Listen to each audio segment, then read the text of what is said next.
La radio Suisse romande nous a demandé d'animer les messes de l'Avent aux Franches-Montagnes. Alors peut-être un petit mot sur l'Avent. L'Avent, peut-être qu'on peut le considérer sous deux aspects. Le premier avec un exemple un peu profane. Chaque fois qu'un enfant vient au monde, avant qu'il vienne au monde, il y a un temps d'attente, un temps durant lequel les parents espèrent, un temps qui est un temps de préparation. Tout pendant le temps de la grossesse d'une maman, on cherche ensemble un prénom, on va préparer des affaires pour que le petit qui vient puisse être accueilli le mieux possible.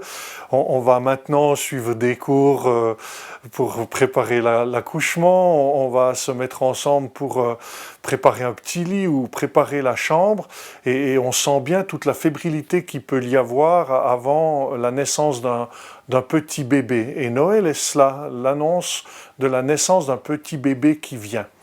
Mais en même temps, l'Avent au niveau de l'Église et au niveau de la Bible se lit dans un cadre beaucoup plus grand que celui-là, puisque l'Avent reprend en quelque sorte en 4 semaines, pas en 9 mois, en 4 semaines, tout le temps d'attente du peuple d'Israël.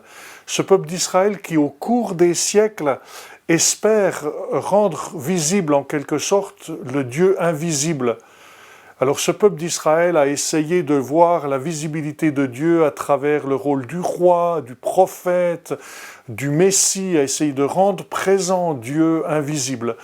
Et chaque fois, à travers ces différents personnages de l'histoire, qui sont tous des hommes, le peuple d'Israël a ressenti aussi une insatisfaction, une forme de frustration, en se disant, le roi, il dit un peu quelque chose de Dieu, le prophète dit un peu quelque chose de Dieu, mais ce n'est pas Dieu.